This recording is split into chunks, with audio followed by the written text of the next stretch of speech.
We have 3, 4 and our 5 red lights for the feature race of the Principality.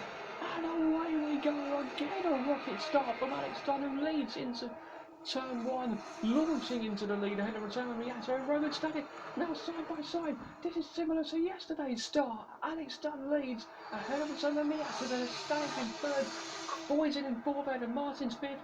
Montoya and Mini and Mining completing the top 8, and Lindblad and Crawford completing the points. Alex Dunn, though, a dream launch from the second position.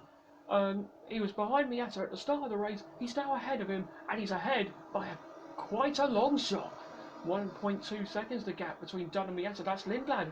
Meanwhile, further back, getting past Montoya.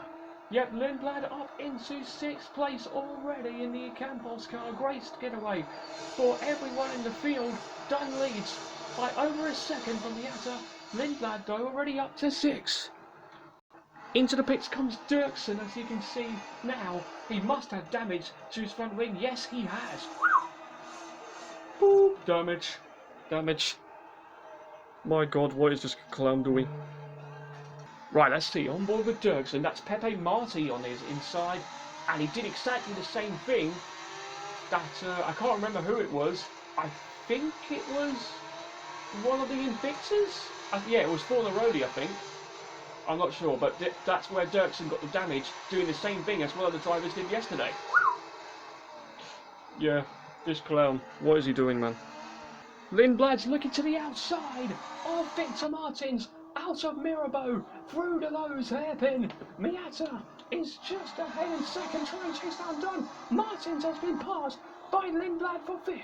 Yeah, absolutely, and oh, hang on, I think Martins has lost an end plate on his front wing. I think Martin has lost an end plate. Look closely.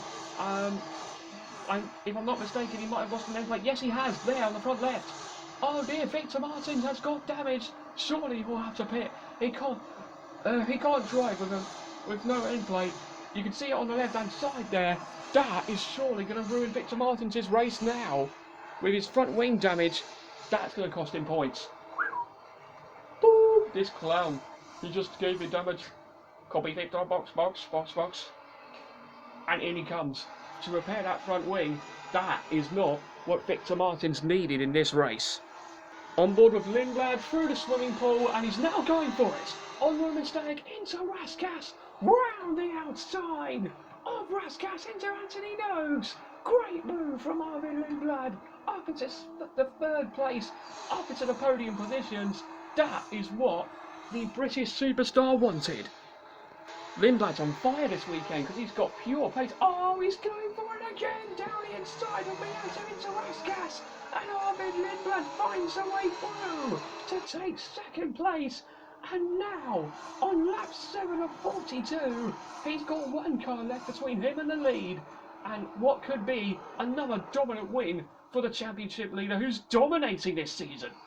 Yeah, Lindblad is now all over the back of Dunn as we ride on board with him now, closing on him through Casino Square. Now as he come out of Casino Square down towards Mirabeau, will Lindblad have a chance to get past Dunn? He's going to go to the inside, into Mirabeau, nearly wheel banging the Irishman and the Brit. Down now towards the loose hairpin. Lindblad has the outside line. Dunn tries to keep it in, but Lindblad sweeps his way through into the lead. And the British driver in the Campos is bolting his way to the lead for the 2nd day running, for the 7th race running. He is just unstoppable this season. Oh, that is Dino Beganovic in the high-tech with smoke pouring from the rear of his high-tech car. And that is an unfortunate way to end the race for the young Swede. And Beganovic's day has come undone as his Victor Martins goes through on him. He's surely going to park up at the runoff area at Mirabeau, and he does, and that's the Swede out, and he slams his steering wheel in frustration to show that he is not happy with that. Yep, sorry for your dinner. Man, what is this luck? Oh, hang on, we got another problem a few laps later. Kian Shields in the AIX this time, and that's our 2nd retiree from this feature race in Monaco, and that's another Brit with bad luck, with Lindblad getting a lot of good luck, another Brit has got an engine failure, and that's Shields out of this race. The engine just switched off, mate. I don't know what happened. Yeah, something broke. Sorry. So Lindblad is coming into the pits from the race lead. Off go the soft tyres, on go the super soft tyres to the end of the race for Arvid Lindblad. Yeah, Lindblad will come out still in the lead because he is looking on pure form this season. He is just dominating his way away from the field and just proving that he is definitely looking comfortable for the championship. This is like what we've seen from Max Verstappen in 2023 in Formula 1. This time we're seeing it from Arvid Lindblad in Formula 2 in Virtual 2025. Wow. Dunn and Miata now have come into the pits, and this needs to be a super stop in a battle for second place here. Lindblad continues his way out in front as Alex Dunn gets a good stop in him, keeps ahead of Miata. That will surely keep him second place here. What is happening behind though?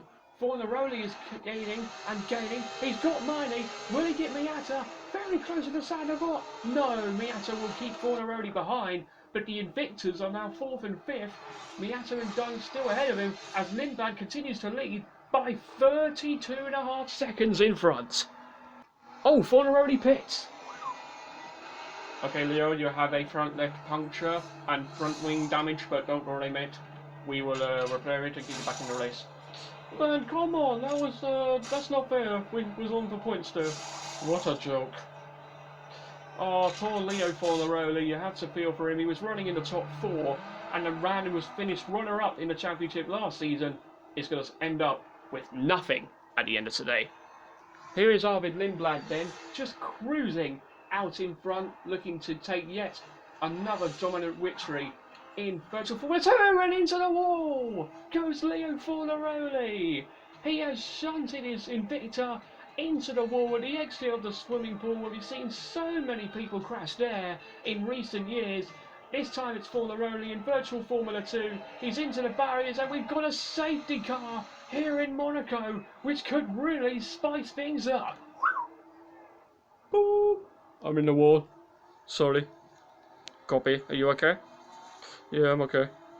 So let's see what happens to Fornaroli. We're on board with him, out of the swimming pool. Oh no, we just lost it and into the wall. Oh dear. By the way, this is really good timing for Arvid Lindblad because since he's a huge load of seconds clear, he's got a free pit stop under the safety car. He comes in for another fresh set of super soft tyres and Lindblad will still be in the lead. So that is a cheap pit stop for Arvid Lindblad because he's way clear, but that gap is going to come way down as soon as the safety car comes in, whenever it comes in after Fornaroli's crash. But Lindblad will stay in the lead. So the safety car has come into the pits. Lindblad is warming his tyres up. Now he's gone, building and packed together, waits and goes now. Arvid Lindblad leads the field to green once more as we go racing once again here in Monaco. And there's a pile-up, and that's Callum Boyden, who has gone wide, caught in the pile-up. That's Boyden's chances of points gone in a hurry. Oh, Callum Boyden, that is disaster. Look at the pile-up down at the Raskas here. That's Megatuniv and Gerther, who has got front wing damage, also involved is Browning. But that shouldn't impact the rest of the race as Lindblad leads from Dunn and Miata, then Stanek Mining, Millie Crawford, Montoya Dodson and Victor Martins is back in the points because the points are getting held up, and that pile up at Raskas. But everyone I believe's got going. Yes, they have got going. Lindblad though leads by already 3 seconds after the restart. Will this man ever be stopped? It's about to be 7 wins in a row and 3 double wins in a row for young Arvid Lindblad. He comes out of Anthony Nogues for one last time, and it's 3 doubles in a row for Arvid Lindblad, who spectacularly dominates the streets of Monte Carlo with pure domination in this magnificent weekend of Virtual F2. Lindblad wins from Dunn and Miata. Is anybody going to stop this man? Because right now, I don't think he can be stopped. Brilliant job, Mitt. Pure domination again. Haha, 3 doubles in a row, baby. Yeah, everyone. This car is a rocket ship. You guys have made a beast. Yeah, thanks, everyone. Let's keep this going. We're looking good. Come on. So Arvid Lindblad then ends up as the winner from Alex Dunn and Ratomo Miyato complete the podium places. Roman Stanek is 4th ahead of Chris Miney in 5th. Gabriele Mini finishes in 6th ahead of Jack Crawford in 7th. Joshua Durton, Sebastian Toya and Victor Martins after that front wing damage comes back to score at least 1 point, with Callum Boyden scoring none after that pile-up at the safety car restart. But in the championship standings, it's 63 points. Lindblad's lead over Alex Dunn. Who can stop him? Will anybody be able to stop him? Well, we'll find out in Spain in a few days' time. But in the team's championship, in the team's championship, we got a 33-point lead for Campos over Rolin. Still a bit tight between those two. Don't forget, got another 10 rounds to go until we crown the champions. But at the moment, it's looking really good for Campos Racing and for Arvid Lindblad. But that's our weekend wrapped up here at Monte Carlo. We hope you guys enjoyed it, because we certainly did. And we are off to the Circuit of Barcelona, Catalonia in Spain next time out for round 5. That is going to be another classic in this championship. Join us next time out in Spain when Virtual Formula 2 returns. Till then, it's goodbye.